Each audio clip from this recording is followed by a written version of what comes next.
Alright. It is day 2, 12:47 a.m.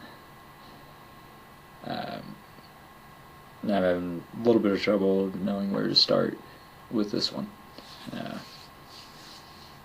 I don't know if anyone watched the first video. I know I torture myself trying to decide if I should even put it up or not. But my feeling is that with a condition like mine, with a condition,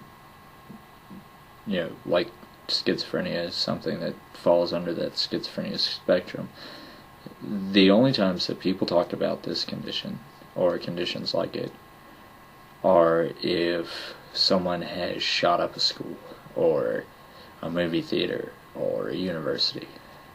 And the thing is, that's not the conversation that needs to happen.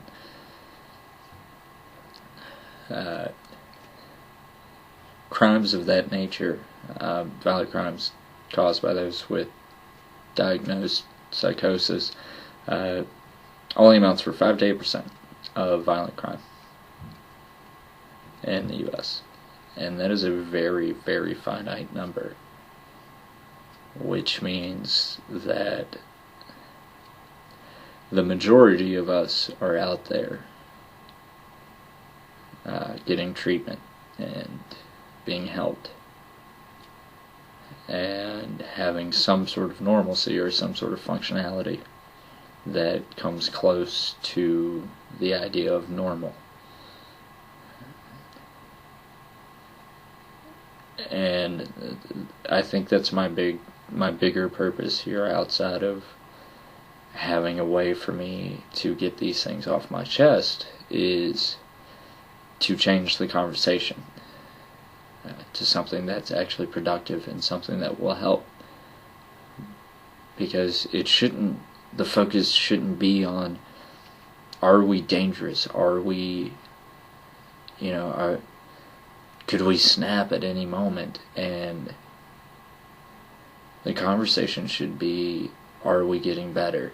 Can we get better? Are we getting the right treatment? Are we getting treatment at all? That's where the conversation needs to be, not to violence and not to fear. And the only way you can combat fear is through education and through understanding. And hopefully through this, people will understand a little bit better what it's like. I had a conversation with my mom just a few days ago where I told her that I didn't feel completely like she knew what the day-to-day aspect of this was.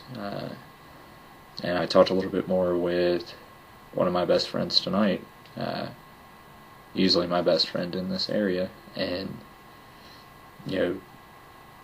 she said that people just seem to think that it's something that only hits every once in a while, that after 4 or 5 months and all of a sudden you have a bad episode.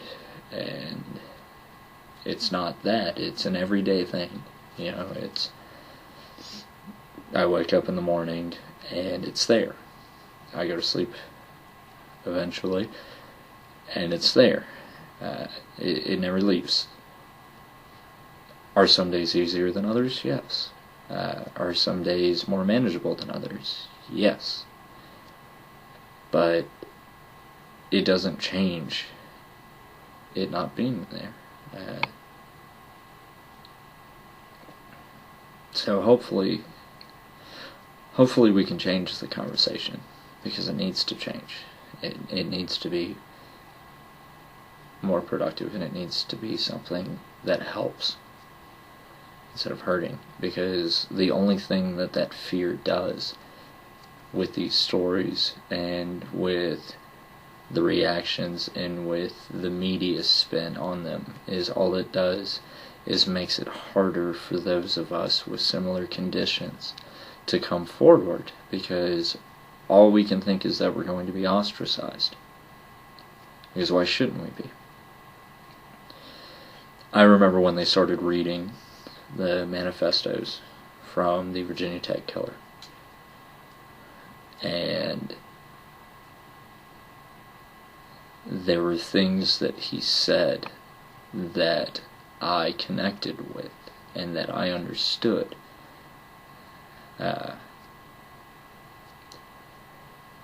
Because the things that were reflecting him are very similar to the things that are reflecting me. This doesn't excuse what he did. This doesn't make what he did right or any less terrible. But the thing is, what happened there was very easily avoidable. And a lot of how he got to that point was because he felt, clearly from his writings, he felt very much alone in all of this. And that was something that I could identify with, and that was anyone who watched the video from yesterday will know that I've felt that way, that I've felt alone, and that I have felt that lost. And it's just, he went unchecked, and his condition went unchecked, and that led him to the point that he got. But the thing is, it didn't change that when those things were read and when those things were made public, I could relate and I could connect, and I knew what he was thinking and what he was feeling. Granted, in those moments, I was smart enough to know that that was a pretty clear sign that things weren't okay, which they weren't. But that shouldn't have been the thing that got there. That shouldn't have been how it was. It should have been something else entirely.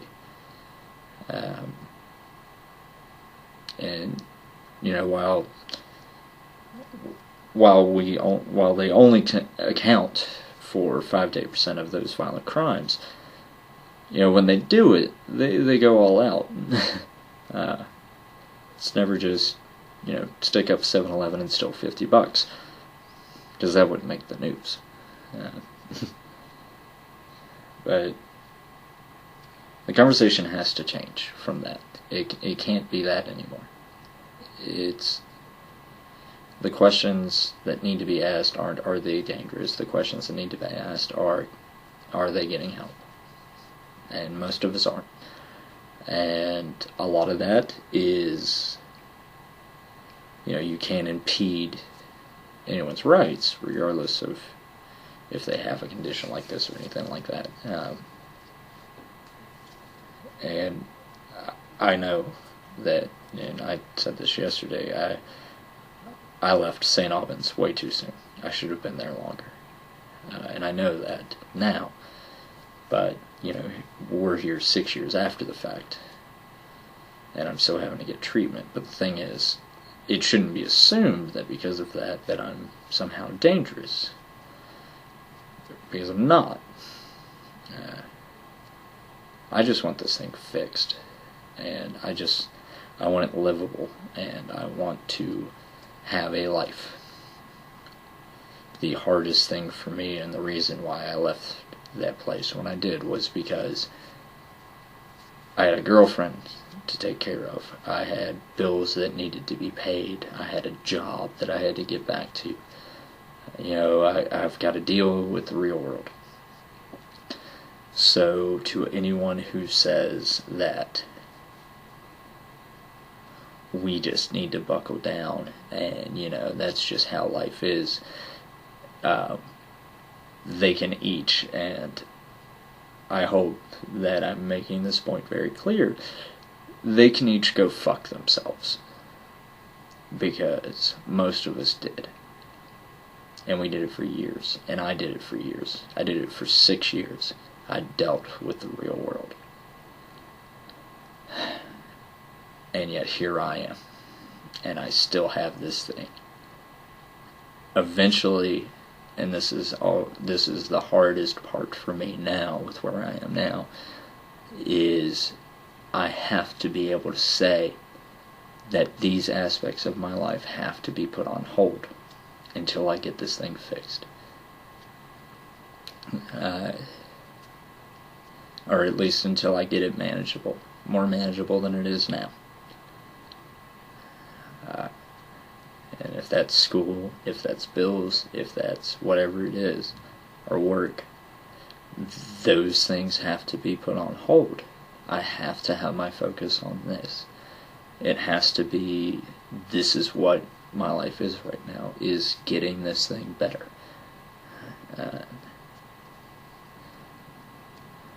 Because that's what I have to do. Because I'm never going to have those other things. At least not in the way that they should be, and at least not in a satisfying manner, until I get this thing fixed. And until I get it better. I keep saying fixed. I don't mean fixed, because I know that's kind of an impossibility. It's not something that can be fixed, but it is something that can be treated. My mom and I filled out the paperwork today for the place that I mentioned yesterday. As soon as I have the information for it, I'll provide it, in case anyone watching this, wants to go down that avenue. Maybe you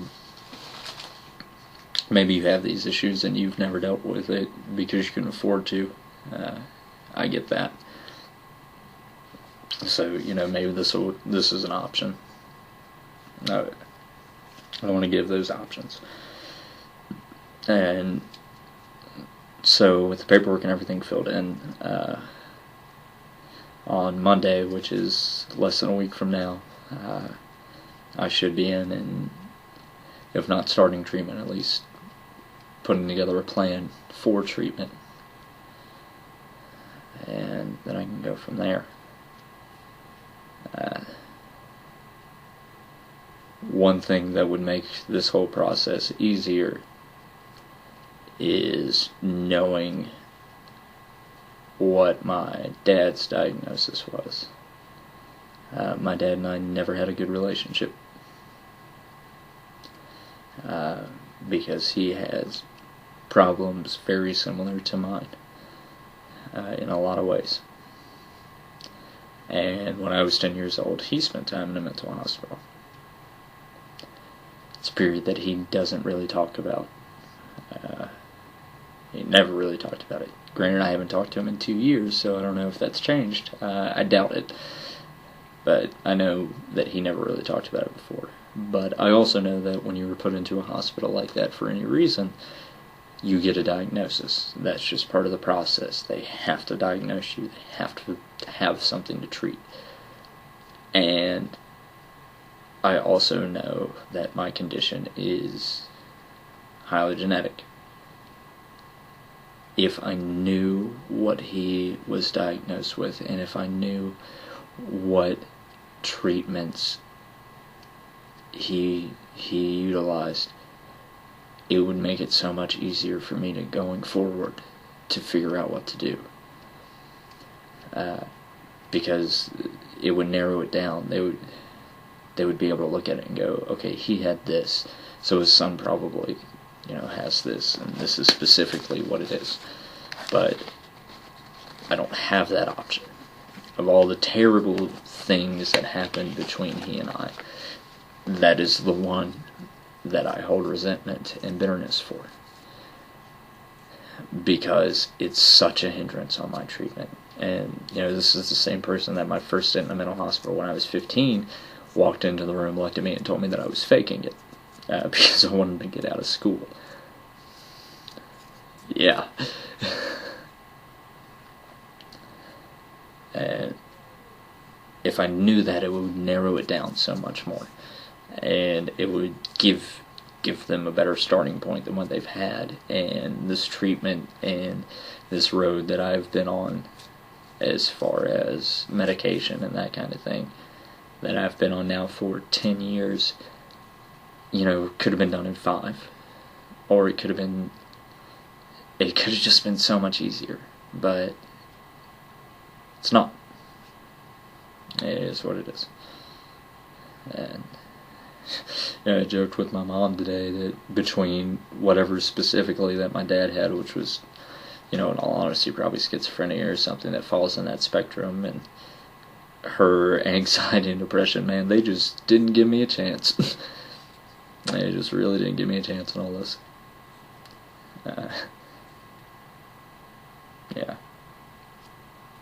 if I seem like I'm in a better mood today, it's not necessarily that I'm in a better mood. It's just, it seems that way. Yesterday was sort of a more extreme. It was one of the lower low points. And it was the biggest reason I mentioned earlier that I struggled with whether or not I should post it up. And it was because of how dark it was that I really didn't want to put it up, because I know a lot of people don't really know that side of me. But I also understood that that was also the very same reason why I should post it up, was to show that, and to show that that is what it's like, because it is. And you never know. It just kind of shows up. It's just kind of there. I've had, with my condition, I swing between manic and depressive states, and I've had periods of mania that have lasted me for weeks, and then all of a sudden out of nowhere I wake up one day and I'm completely down. And sometimes the changes can be more short term. It can be over the course of a day, or over the course of weeks. I'm not in an upswing right now. I'm just a little bit more composed than I was. But, there's always that kind of misconception, that, and a lot of the misunderstanding that people seem to have regarding stuff like this is that, well, he seemed like he was in a good mood yesterday, or, he always has such, he's always so funny, or, he's always doing this, and this, and this, and this, and the thing is, how, you gotta think about it, you see a person, you see me for maybe, 5-6 hours out of a week, do you realize how much time that leaves for everything else? You get a small snippet of me getting lucky. Lucky enough to be able to put on that facade, or at least to fight it off, or to be on a bit of an upswing. And that's what you get to see. You don't see the torture that I put myself through. You don't see, those hours and hours and hours awake. And you don't see or feel the pain that I am in, or that I go through. But it doesn't make it any less real. And it doesn't make it any less of a burden.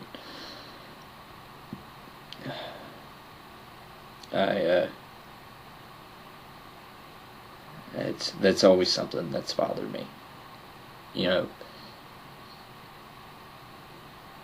It doesn't change. It doesn't change it.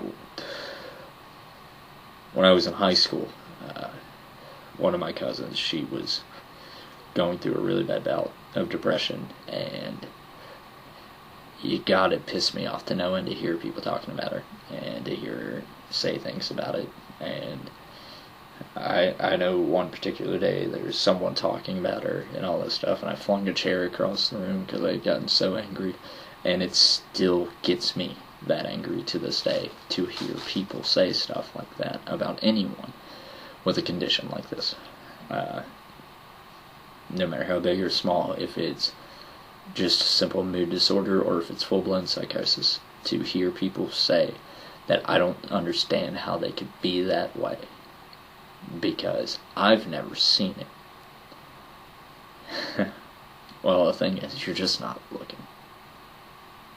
And it's just as simple as that. You're not looking, and we're not necessarily going out to show you, because we're too fucking terrified. So, it's there.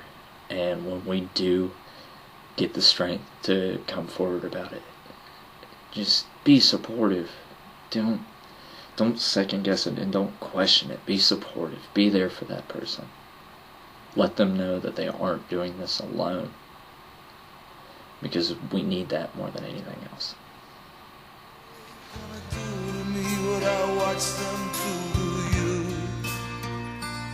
So say goodbye, it's Independence Day.